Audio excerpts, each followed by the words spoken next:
Hello everyone, welcome back सीपीआलो classes guys. आप सभी का पुनः एक बार फिर से स्वागत है। आज हम जो टॉपिक डिस्कस करेंगे काफ़ी इम्पोर्टेंट टॉपिक है और इसके अंतर्गत हम ये जानेंगे कि किस प्रकार हम एग्जाम को क्लियर कर सकते हैं, किन बातों का ध्यान रखना जरूरी है।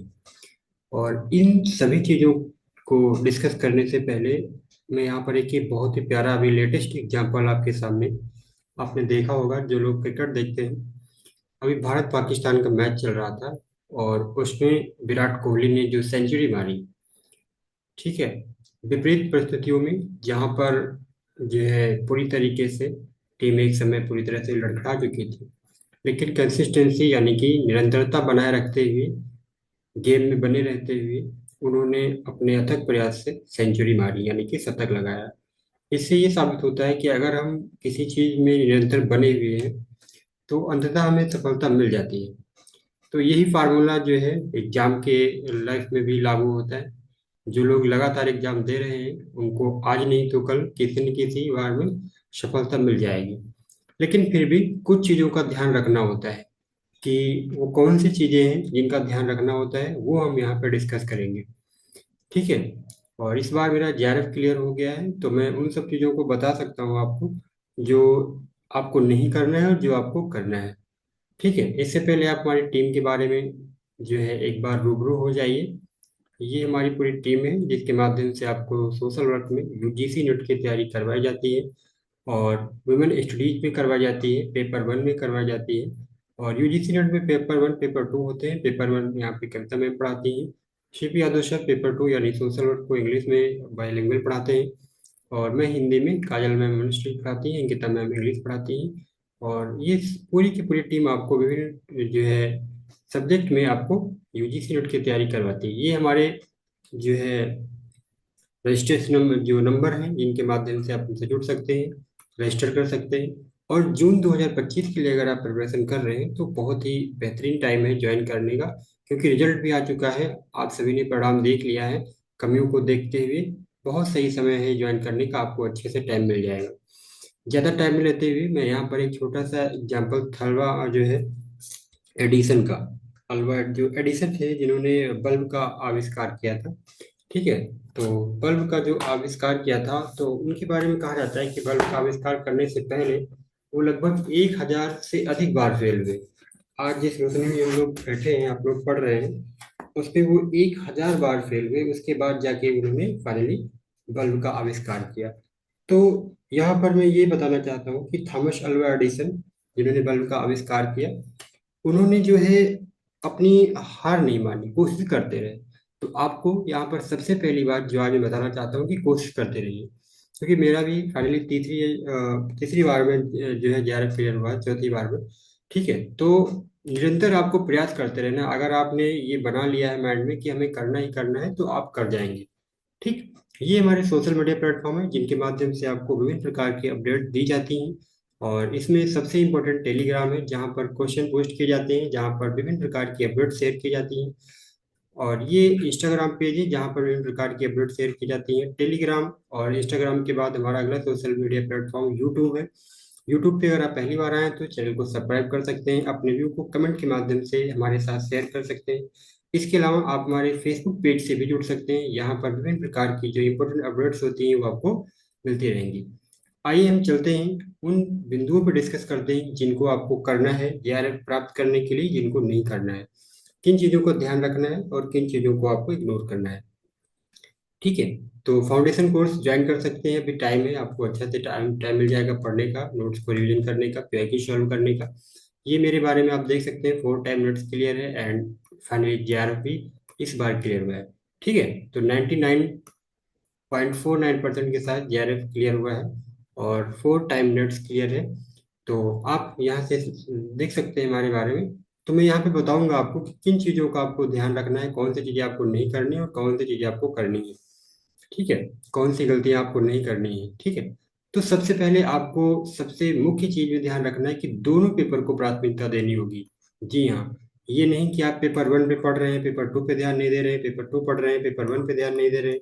ये गलती आपको नहीं करनी है, क्योंकि जहां तक अगर जो है अगर हम पेपर टू की बात करें तो पेपर टू स्कोरिंग होता है। 100 क्वेश्चन होते हैं और 100 क्वेश्चन के बाद यहाँ पे जो है 200 मार्क्स होते हैं। ठीक। लेकिन पेपर टू की अगर बात करें 100 क्वेश्चन, तो कई बार जो है इसमें बहुत सारे कॉन्सेप्ट होते हैं। तो कई बार बहुत सारे बच्चों का पेपर वन में रुझान ज्यादा होता है, तो रुझान की वजह से वो पेपर टू को इग्नोर कर देते हैं। ऐसा नहीं करना है, दोनों पेपर को बराबर हमें क्या देना है, टाइम देना है, बैलेंस में रखना है। लेकिन क्योंकि पेपर टू ज्यादा स्कोरिंग है, तो पेपर टू को हमें विशेष फोकस देना है। ठीक है। तो इस चीज का ध्यान रखना है, यानी कि सबसे पहली बात यहाँ पर हमने क्या बताई, इंपॉर्टेंट, कि पेपर टू और पेपर वन दोनों को क्या देना है, बराबर प्राथमिकता देना है। ठीक है। यही जो है सफल उम्मीदवारों का क्या होता है, पहला चरण होता है।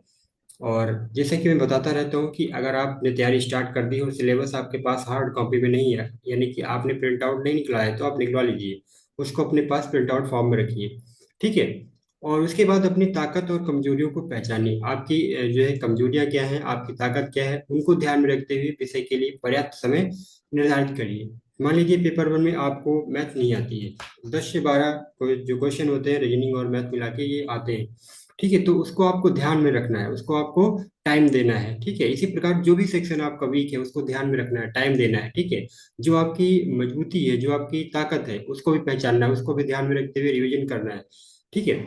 और दोनों के लिए एक निश्चित टाइम निर्धारित कर लीजिए अपनी सुविधा के अनुसार। ठीक है। जिस सुविधा में, जिस टाइम में आप पढ़ना चाहते हैं, मैं ये नहीं कहूँगा कि सुबह उठ के पढ़िए या जो है रात को पढ़िए। जिस जब जब भी आपको समय मिलता है आप पढ़िए, बस फाइनली पढ़ना है, सिलेक्शन लेना है। जो भी आप पढ़ रहे हैं उन नोट्स को अच्छे से रिवीजन कीजिए और अपने शार्ट नोट्स बनाएं। ठीक है। अगर आपने कोर्स परचेज कर लिया है, तो कोर्स में जो आपको पीडीएफ नोट्स दिए गए हैं उनको आप नियमित रूप से 3-4 बार पढ़िए कम से कम। इसके बाद उसके अपने ब्रीफ नोट्स बनाइए, ताकि आप जो एग्जाम देने जाएं तो कम समय में उसको रिवाइज कर सकें। इसके बाद नियमित रूप से अपनी प्रगति की समीक्षा कीजिए। प्रगति की समीक्षा का मतलब ये है कि आपने जो पढ़ा है वो कहाँ तक आप मॉक क्वेश्चन को जब सॉल्व करेंगे तो कितने सही कर पा रहे हैं। ठीक है। इस चीज को जो है ध्यान देना है। आवश्यकता अनुसार अपनी अध्ययन योजना को क्या करना है, समायोजित करना है। इसके बाद पिछले प्रश्न के जो पिछले वर्ष के प्रश्न पत्र हैं उनको हल करना है, मॉक टेस्ट देना है, और इन सब के लिए पर्याप्त समय आपके पास होना चाहिए। अगर आपने भी यूनिट वन पढ़ लिया है, तो यूनिट वन की जो 50 मॉक टेस्ट हमने हिंदी में बनाए हैं, जो हिंदी वाले बच्चे हैं वैसे ध्यान रखिए कि हमने पूरे सिलेबस को कवर करते हुए हर यूनिट से, 10 यूनिट है टोटल, और इन 10 यूनिट के को पूरी की पूरी यूनिट का सिलेबस कवर करते हुए 50-50 जो है एमसीक्यू की एक सीरीज बना रखी है। तो जो भी बच्चे हिंदी में तैयारी करना चाहते हैं उनको एक बहुत बड़ा बेनिफिट मिलने वाला है, कि पूरा सिलेबस वो मात्र 500 क्वेश्चन के माध्यम से कवर कर सकते हैं, रिवाइज कर सकते हैं। ठीक है। तो हमें क्या करना है, मॉक टेस्ट देना है। इसके अलावा पीवाईक्यू तो मिलते ही है, पीवाईक्यू तो आपको हर पेपर के पहले 10-15 साल के आपको प्रोवाइड किए ही जाते हैं। ठीक। तो ये कुछ महत्वपूर्ण चीजें हैं। इसके अलावा अगर हम पेपर टू की बात करें, पेपर वन में ये चीजें लागू होती हैं, पेपर टू की अगर हम बात करें, तो जो समाज कार्य के क्षेत्र में वर्तमान घटनाएं जो चल रही होती हैं, चाहे वो समाज कार्य का दिवस हो, ठीक है, या समाज कार्य की परिभाषा से संबंधित हो, या समाज के जो हमारी मिनिस्ट्री की वेबसाइट है, सरकार की वेबसाइट है, सरकार की योजनाएं हैं, ये सब चीजें जो समाज कार्य के सिलेबस से जुड़ी हुई हैं। अब इसी वजह से मैंने कहा था सिलेबस को हार्ड कॉपी में रखिए, क्योंकि जब आप उसको हार्ड कॉपी प्रिंट आउट निकाल कर रखेंगे तो आप देखेंगे बहुत सारी योजनाएं जो है सरकार की आपके सिलेबस से डायरेक्ट जुड़ी होती हैं। ठीक है। तो आपको क्या करना है, उन चीजों को क्या करना है, नवीनतम जो चीजें आ रही हैं उनसे अवगत रहना है। ठीक है। पिछले प्रश्नों को हल करते वक्त आपको मॉक टेस्ट का अभ्यास करना होगा। ठीक है। पीआईक्यू को सॉल्व करना होगा, मॉक टेस्ट देने होंगे, और समाज कार्य के क्षेत्र में जो विभिन्न लेखक हैं, विचारक हैं, उनके योगदान को समझना होगा, जैसे कि कार्ल मार्क्स हैं, गांधी जी हैं। ठीक है। इसके अलावा दुर्खीम है, मैक्स वेबर हैं। ठीक है। सिगमंड फ्रायड हैं, ये जितने भी महत्वपूर्ण थिंकर्स हैं जहां से प्रश्न बार आते ही, एरिक एरिक्सन है। ठीक। तो इन सब का क्या करना है, अच्छे से समझना है। चार्ल्स कोली से प्रश्न बार बार आते हैं, तो उनका भी ध्यान रखना है। तो इस जो भी इंपॉर्टेंट थिंकर्स हैं उनकी एक लिस्ट बना लेनी है, जो भी सिलेबस में दिया गया है, सारी चीजें जितने भी मैंने नाम यहाँ पे लिए सब सिलेबस में है। आपको बस क्या करना है, अच्छे से पढ़ लेना है, इन चीजों को अच्छे से इन पे फोकस करके पढ़ लेना है। सकारात्मक रहें, अपनी तैयारी पर ध्यान केंद्रित करें, टेंशन तनाव नहीं लेना है, क्योंकि तनाव लेने से आप परेशान होंगे और होगा कुछ नहीं। ठीक है। तो जो भी आवश्यकताएं हैं, जो भी चीजें हैं, ठीक है, उनको ध्यान में रखते हुए तनाव नहीं लेना है, सकारात्मक रहना है। ठीक है। जितना पढ़ सकते हैं आप पढ़ें, घूमें भी, फिल्में भी देखें, मनोरंजन भी करें। ठीक है। क्योंकि जब मन स्वस्थ रहेगा, ठीक है, मन शांत रहेगा, तभी आप पढ़ाई कर पाएंगे। तो सकारात्मक रहना बहुत जरूरी है। आप अपने आप से ये कहें कि मैं कर सकता हूँ, और फाइनली आप कर जाएंगे। ठीक है। प्रतिदिन 2-3 घंटे आप निर्धारित करिए पेपर टू के लिए, और पेपर वन के लिए 1 से 2 घंटे। अगर आप वर्किंग हैं तो आप अपने टाइम को अपने हिसाब से मैनेज कर लीजिए, लेकिन एटलीस्ट जो है इतना टाइम आप निकाल लेंगे तो बहुत अच्छा रहेगा।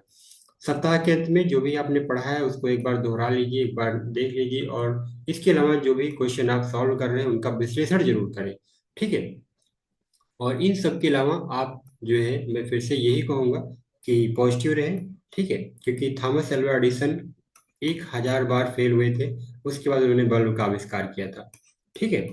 तो ये बहुत ही बड़ा एग्जाम्पल है। बहुत सारे बच्चे एक दो बार नेट का एग्जाम देते हैं, फिर जेआरएफ नहीं होता है, वो बंद कर देते हैं कि नहीं हमारा होगा ही नहीं। तो ऐसा नहीं होता है। ठीक है। कभी कभी जो होता है ना, कि एक बहुत पुरानी कहावत है कि गुच्छे की आखिरी चाबी से ताला खुल जाता है। ठीक है। तो चाबियों को जब गुच्छा होता है, उसकी आखिरी चाबी से ताला खुल जाता है। तो इसी वजह से कहा जाता है कि आप जो है लगे रहिए। और मैथिली शरण गुप्त जो कि राष्ट्रीय कवि हैं, उनकी बहुत ही प्यारी लाइन है कि न रहो न निराश करो मन को। ठीक है। अगर आपका नहीं हुआ है तो आपको निराश नहीं होना है ना। और हमारे बहुत ही प्यारे कवि हैं सोहन लाल द्विवेदी जी। उनकी दो लाइनें जो आपने सुना होगा कई बार, लहरों से डरकर नौका पार नहीं होती, कोशिश करने वालों की कभी हार नहीं होती। ठीक है। तो आप कोशिश करते रहिए और फाइनली आप इस एग्जाम को क्रैक कर जाएंगे। ठीक है। और अगर आप पेड कोर्स ज्वाइन करेंगे तो ये सारी चीज़ें आपको करवाना हमारी जिम्मेदारी हो जाएगी। ठीक है। तो आप जो है इस चीज़ को ध्यान में रखते हुए पेड कोर्स भी ज्वाइन कर सकते हैं। Okay. Thank you so much watching the video.